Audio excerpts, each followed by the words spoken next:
Oke ya, kita ulang sedikit. Jadi sebuah proposal itu berawal dari grand theory. Mengapa? Karena kita akan melahirkan ending dari penelitian kita adalah teori. Maka itu tidak mungkin seorang akademisi bisa berkreasi, bisa berinovasi, melahirkan sebuah teori yang baik atau novelty penelitiannya kalau dia tidak bersandar dengan teori yang sanadnya jelas, yang soheh, yang valid, dan juga kredibel. Nah, itu dari buku-buku yang mutakhir minimal 10 tahun terakhir. Dari teori itulah nanti turunkan menjadi judul Bapak Ibu sekalian. Ya, dibingkai apakah penelitian kualitatif atau penelitian kuantitatif. Nah, dari sana nanti barulah kita membuat sebuah gambaran proposal. Apa dari bagian proposal itu yang paling penting kita pahami? Ada 4 bagian kan? Pertama bagian preliminary, bagian depan, yang terdiri dari mulai dari halaman judul, cover, kemudian ada lagi bagian daftar isi. Nah, itu saja yang penting. Kalau mau pakai pengantar sedikit boleh, kalau enggak juga enggak masalah. Cukup daftar isi. Itu bagian preliminary sebuah proposal. Yang bagian berikut apa kedua? Pendahuluan. Pendahuluan itu isinya kalau kualitatif adalah latar belakang, kemudian rumusan masalah, fokus penelitian, dan tujuan serta kegunaan penelitian. Kalau penelitian kuantitatif ditambah satu bagian, namanya identifikasi masalah.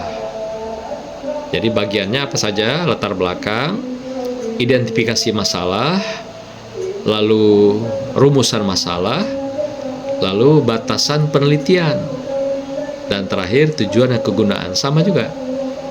Jadi bagian dari penelitian kualitatif hanya 4 saja, sedangkan kuantitatif ada 5 bagian. Ya, ada latar belakang. Nah, di latar belakang bagaimana memulai sebuah karya ilmiah untuk proposal itu.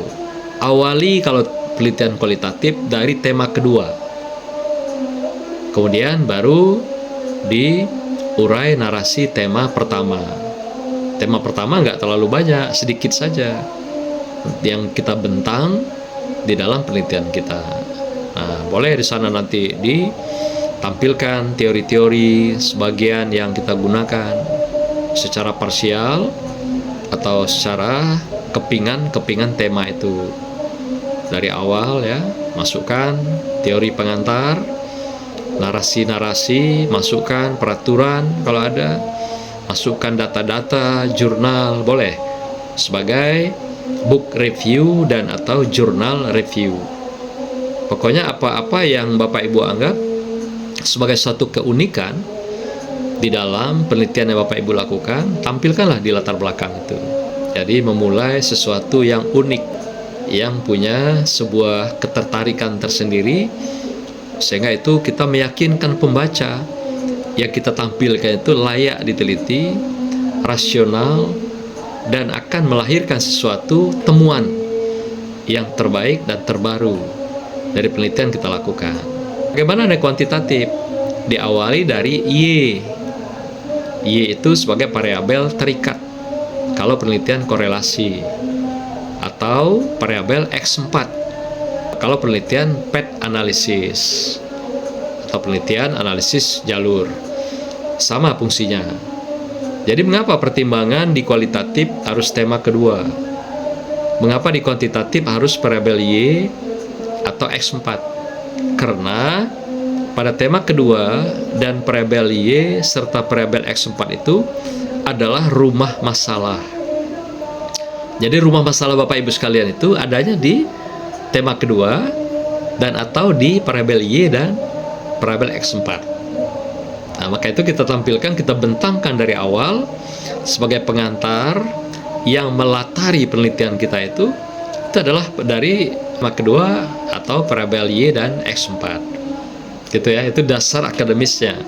Jadi mengapa itu kita munculkan duluan? Karena itulah rumah masalah kita. Di sana ada rumahnya itu. Nah, kemudian setelah tuntas, masuk bab kedua. Bab kedua yaitu landasan teori.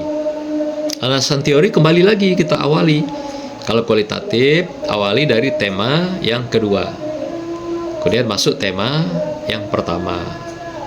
Nah, sama juga setelah ada tema kedua, tema pertama, lalu bagian berikut akhirnya apa? Adalah penelitian yang relevan. Kemudian masing-masing bagian teori itu pada tema pertama kita urai, kemudian kita masuk ke grand teori dari pakar tadi yang sudah kita gunakan dalam judul. Biasanya kalau kita gunakan gambar ekstrak itu, dia akan mengurai tentang gambar atau tema-tema atau parabel yang kita teliti, itu tarik 5 lembar ke belakang atau 5 lembar ke depan. Itu pembahasan tentang gambar yang kita buat itu. Nah, itu yang kita gambarkan. Jadi kita bangun teorinya, lalu setelah kita bangun, kita urai, kita narasikan, yang didukung dengan berbagai pandangan pakar, teori-teori yang kita gunakan terkait dengan pakar tadi, teori siapa yang kita ambil, lalu di akhir dari tema itu, tema kedua, kita bikin simpul teori. Simpul teori itu dalam kualitatif dinamakan dengan sintesis. Namanya sintesis.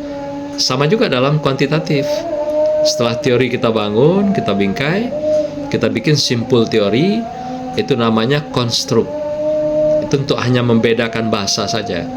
Kualitatif kita mengenal istilahnya sintesis, sedangkan di kuantitatif kita mengenal konstruk. Setelah kita bikin simpulnya masing-masing, baik kualitatif maupun kuantitatif, kita turunkan dalam bentuk indikator.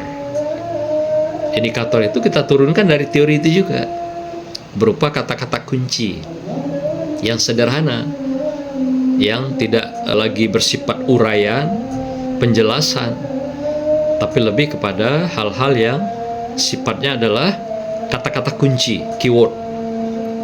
Misalnya kata-kata kunci yang kita buat di dalam indikator itu misalnya begini. Bagaimana Pak Bobi itu kalau ngantuk? Itu sekira pertanyaan yang kita munculkan. Bagaimana kalau Pak Bobi ngantuk? Apa yang bisa kita jelaskan? Ciri-ciri orang ngantuk. Apa? Perutnya berbunyi. Apalagi? Ciri orang ngantuk apa? Menguap. Nah, apalagi? Mata merah. Kepalanya ngangguk-ngangguk. Nah, itu orang ngantuk itu. Oh, pura-pura ngerti. Padahal matanya 5 watt itu. Nah, itu ciri-ciri orang ngantuk. Jadi kalau kita mau bertanya, bagaimana ciri-ciri orang ngantuk? Itu sama dengan teori tadi. Jadi bagaimana ciri-ciri akuntabilitas kepala sekolah misalnya. Jadi apa ciri-ciri kepala sekolah yang bertanggung jawab? Jawabnya dari teori itu, dari dalam. Misalnya dia melakukan pelaporan setiap bulan. Nah, itu ciri-ciri kepala sekolah yang bertanggung jawab. Membuat pelaporan atau laporan setiap bulan. Itu salah satu. Jadi kata-kata yang dipilih untuk sebuah indikator itu cukup maksimal 3 kata. Ingat, 3 kata, bukan 3 kalimat. 3 suku kata. Akan lebih bagus 1 kata untuk mengungkapkan. Contoh tadi misalnya, bagaimana ciri-ciri kalau Bapak ngantuk? Menguap. 1 kata kan? Nah, seperti itu lebih bagus. Bisa menjelaskan sebuah keadaan, fenomena, karakter, tapi hanya dengan 1 kata. Nah, itulah ciri-ciri daripada sebuah indikator. Nah, habis itu nanti kita bikin, kalau kualitatif ada namanya penelitian yang relevan. Kalau kualitatif itu 4 disertasi, 4 jurnal. 4 disertasi itu 2 disertasi milik tema kedua pertama, dan 2 disertasi milik tema kedua. Kalau kuantitatif, jurnal juga begitu. 2 jurnal milik tema pertama, 2 jurnal milik tema kedua. Kalau di kuantitatif, berarti Bapak Ibu akan siapkan 16. Karena masing-masing nanti didukung oleh 2 disertasi dan 2 jurnal. Jadi kena 4 variabel, jadi 2 disertasi kali 4 variabel berarti 8. Jurnal juga begitu, 2 jurnal kali 4 maka juga 8. Jadi 8 tambah 8 16. 8 disertasi, 8 jurnal. Nah, itulah pada bab 2. Nah, kalau kuantitatif akan lebih bertambah lagi dia sistematika itu. Setelah Bapak Ibu bangun landasan teorinya, ya, mulai dari variabel X4 atau Y, lalu diikuti berikutnya variabel X1, X2, X3. Setelah ini muncul, setelah selesai, sama tadi, dibikin sintesis dan indikator, lalu dibuat poin berikutnya apa? Poin kedua adalah kerangka berpikir. Itu kerangka berpikir. Nah, setelah kerangka berpikir apa? Kita bikin lagi ada namanya hipotesis penelitian. Hipotesis dalam konteks ini adalah hipotesis teori. Hipotesis teori dalam bentuk naratif deskriptif. Kemudian terakhir adalah sama, yaitu penelitian yang relevan. Yang kita lakukan penelitian itu. Sama tadi dengan apa yang sudah sampaikan. Jadi ada 8 jurnal, 8 disertasi. Lalu apakah disertasi dan jurnal itu hanya dionggok-onggok? Enggak. Kita bikin sintesis. Sintesisnya apa yang sama antara jurnal yang kita jadikan sandaran penelitian kita itu sebagai disertasi review dengan penelitian kita. Apa yang sama? Kemudian apalagi yang berbeda? Nah, yang mendasari kita melakukan penelitian ada aspek-aspek yang berbeda dari penelitian kita dengan disertasi yang sudah melakukan penelitian itu. Itu yang dasarnya kita melakukan penelitian itu. Nah, berikutnya sama juga jurnal. Jurnal yang sudah terbit, apa yang menjadi kesamaan dengan penelitian kita dan apa juga yang menjadi perbedaan dari penelitian yang kita lakukan. Itu namanya sintesis pada penelitian yang relevan pada bab 2. Nah, masuk pada bab 3. Apa itu? Yaitu metodologi penelitian. Mengapa menggunakan metodologi penelitian? Ada logi di sana. Kenapa tidak metode saja gitu?